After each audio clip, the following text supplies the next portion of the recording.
നമസ്തേ. ഇന്ന് ഞങ്ങൾ ഉണ്ടാക്കുന്ന ഒരു ഡിഷ് രാവിലെ ചപ്പാത്തിക്ക് ഒരു ഭൂട്ടാൻ ഡിഷ് ഉണ്ടാക്കാമെന്ന് വിചാരിച്ചു. ഭൂട്ടാൻ ഡിഷ് എന്ന് പറഞ്ഞു കഴിഞ്ഞാൽ ഇത് ഭൂട്ടാനിലെ ഏറ്റവും ഡെലീഷ്യസ് ഫുഡ് എന്നറിയപ്പെടുന്ന ഫുഡാണ് ഇത്. എമദാക്ഷി എന്ന് പറയും. എമദാക്ഷി എന്ന് വെച്ചാൽ യമ എന്ന് വെച്ച് കഴിഞ്ഞാൽ മുളക്, ദാക്ഷി എന്ന് വെച്ച് കഴിഞ്ഞാൽ ചീസ്.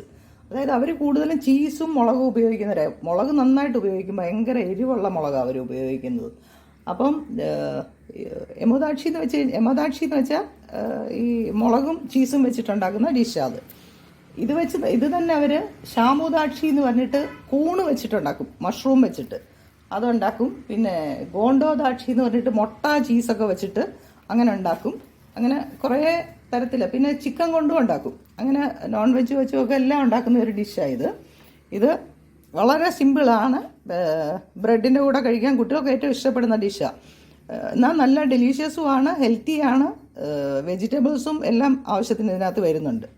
ഇതിന് വേണ്ട ഇൻഗ്രീഡിയൻസ്: ക്യാപ്സിക്കം ഞാൻ ഒരു റെഡ് എടുത്തെങ്കിലും റെഡ് ആവശ്യമില്ല, ഗ്രീൻ ആയാലും മതി. ക്യാപ്സിക്കം ഒരു 2 ക്യാപ്സിക്കം, സവാള ഒരെണ്ണം, ഒരു 2 പച്ചമുളക് നിങ്ങൾക്ക് എരിവിനനുസരിച്ച് കൂടുതൽ വേണമെങ്കിൽ ചേർക്കാം. പിന്നെ വെളുത്തുള്ളിയും അധികം വേണ്ട. ഇത്രയും ഇൻഗ്രീഡിയൻസിൽ ഒരു 6 വെളുത്തുള്ളി, വലിയ അള്ളിയാണെങ്കിൽ ഒരു 6 വെളുത്തുള്ളി മതി. പിന്നെ ഒരു തക്കാളി മതി. ഞാൻ പക്ഷേ 2 തക്കാളി ചേർത്തിട്ടുണ്ട്. 1 തക്കാളി ആവശ്യമുള്ളൂ. പിന്നെ വേണ്ടത് കുരുമുളക് പൊടി. അവർ മുളക് ചേർക്കും, കുരുമുളക് പൊടിയൊന്നും ചേർക്കാറില്ല. ഞാൻ ബട്ടർ ചേർക്കുന്നത് ചീസുമായിട്ടൊരു ടേസ്റ്റ് കോമ്പിനേഷൻ ആകാൻ വേണ്ടിയിട്ടാണ് ബട്ടർ ചേർക്കുന്നത്. ഓയിൽ വേണമെങ്കിലും ചേർക്കാം, ഏതെങ്കിലും റിഫൈൻഡ് ഓയിലുകൾ വേണമെങ്കിലും ചേർക്കാം.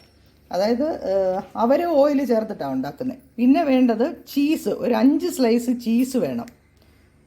ഈ ടൈപ്പ് ചീസ് ഒരു 5 സ്ലൈസ്. മറ്റേ ചീസൊക്കെ ആണെങ്കിലും ചേർക്കാം. ഇത് ഒരു 5 സ്ലൈസ്. ഇതിനി ഉണ്ടാക്കുന്ന വിധം എന്ന് പറഞ്ഞു കഴിഞ്ഞാൽ വളരെ സിമ്പിളാണ്. ആദ്യം ക്യാപ്സിക്കം അരിഞ്ഞത്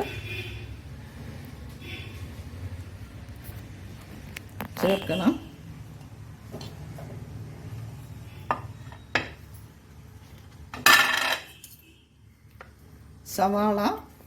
ഒരു സവാള എല്ലാം നീളത്തിലരിയണം. നീളത്തിലരിഞ്ഞത്, പച്ചമുളക്, തക്കാളി,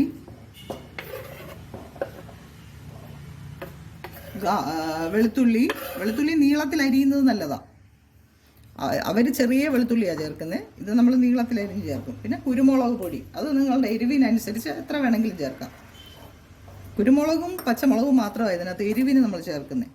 പിന്നെ അവർ ഓയിൽ ചേർക്കും, ഞാൻ ബട്ടറാണ് ചേർക്കുന്നത്. ചെറിയൊരു കഷ്ണം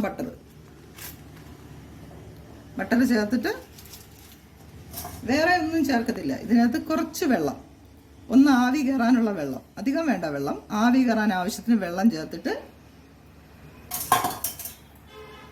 സ്റ്റൗ ഓൺ ചെയ്യുക.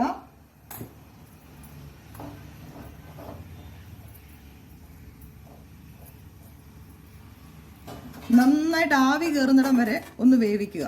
നന്നായിട്ട് ആവി വരണം. അടച്ചു വെച്ച് വേവിക്കുക.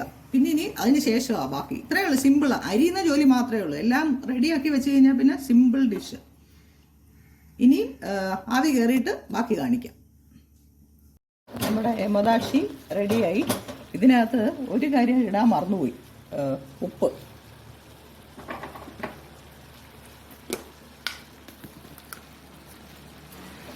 ഉപ്പ് വളരെ കുറച്ച് മതി. ഞാൻ വളരെ കുറച്ച് ഉപ്പാണ് ഉപയോഗിക്കുന്നത്, അതുകൊണ്ട് ഉപ്പിട്ടു. ഇത്രയും ആവി കയറിയാൽ മതി, ഒത്തിരി വേവണ്ട, ഇത്രയും വെന്താൽ മതി. ഇനിയും ഇതിനകത്ത് 5 സ്ലൈസ് ചീസ്,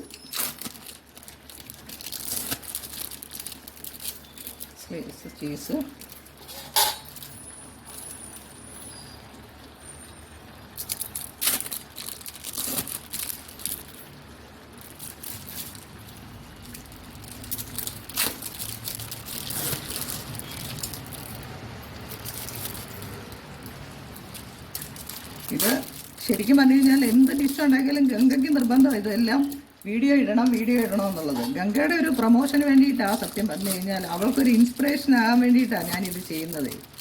എല്ലാവരും ലൈക്ക് ചെയ്യുക, ഷെയർ ചെയ്യുക, കുക്ക് ചെയ്ത് നോക്കുക ഈ ഡിഷൊക്കെ.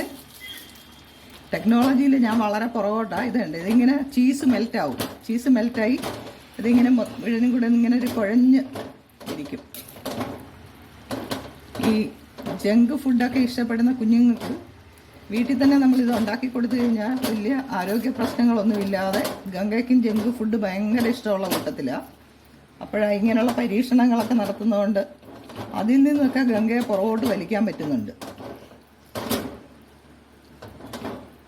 അങ്ങനെ യമദാശി റെഡിയായി. കുരുമുളക് പൊടിയൊക്കെ കൂടുതൽ വേണ്ടവർക്ക് കുരുമുളക് പൊടിയൊക്കെ കൂടുതലിടാം. ഞങ്ങൾ എരിവ് കുറവായതുകൊണ്ട് 2 പച്ചമുളകും കുറച്ച് കുരുമുളക് പൊടി മാത്രമേ എടുത്തുള്ളൂ.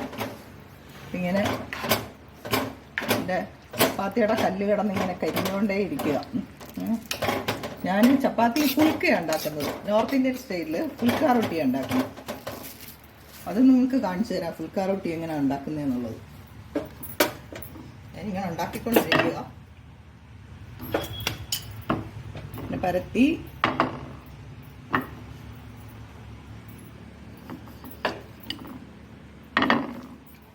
കല്ല് ചൂടാകുമ്പോൾ ഇങ്ങനെ ഇടുക.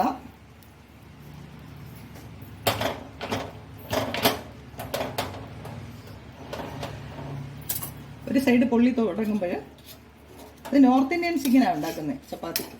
ഫുൾക്ക റൊട്ടി എന്നാണ് അവർ പറയുന്നത്. തിരിച്ചിടുക. അതൊന്ന് ചൂടായി കഴിയുമ്പോഴത്തേക്ക് എടുത്തിട്ട്, അപ്പം തീ കൂട്ടി വെക്കണം. തീ കൂട്ടി വെച്ചിട്ട് ബർണറിൻ്റെ മുകളിൽ ഇങ്ങനെ ഇടുക. ആദ്യം ഇട്ട സൈഡ് തിരിച്ചും മറിച്ചു വിടുക. ഇത് ശരിക്കും പറഞ്ഞു കഴിഞ്ഞാൽ ഓരോ ആട്ട പോലെ ഇരിക്കും. ഈ ആട്ട അത്ര നല്ല ആട്ടയല്ല. ഞാൻ സാധാരണ വാങ്ങിക്കുന്ന ഒരു ആട്ടയുണ്ട്, അതല്ലിത്. അതുകൊണ്ട് ഇത് അത്ര പൊങ്ങുന്നില്ല. ഇതിനകത്ത് മൈദയുടെ കണ്ടന്റ് ഉള്ളതുകൊണ്ടാണ് പൊങ്ങി വരാത്തത്. അത് ഇടുക. അവർ ചെയ്യുന്നതെന്ന് പറഞ്ഞു കഴിഞ്ഞാൽ ഇങ്ങനെ ഇട്ട് കഴിഞ്ഞിട്ട് അവർ കുറച്ച് നെയ്യ് പുരട്ടും. അത് ഇട്ടതിന് ശേഷം അതിന് മുകളിൽ കുറച്ചിങ്ങനെ നെയ്യ്, നമ്മളെ കൂട്ടി ഇങ്ങനെ കല്ലുകളിൽ എണ്ണയൊന്നും തടവത്തില്ല. ഇങ്ങനെ ചെയ്യും. വേണ്ടാതെയും കഴിക്കാം, നെയ്യ് തടവാതെയും കഴിക്കാം, നെയ്യ് തടവിയും കഴിക്കാം. ഞങ്ങളുടെ ചപ്പാത്തിയും റെഡിയായി, ഞങ്ങളുടെ ബ്രേക്ക്ഫാസ്റ്റ്. അപ്പം ഞങ്ങളുടെ ഡിഷ് ഇഷ്ടമായാൽ എല്ലാവരും ഉണ്ടാക്കി നോക്കുക. ഒരു പ്രാവശ്യമെങ്കിലും ട്രൈ ചെയ്ത് നോക്കണം, നല്ല ഡിഷാണ്.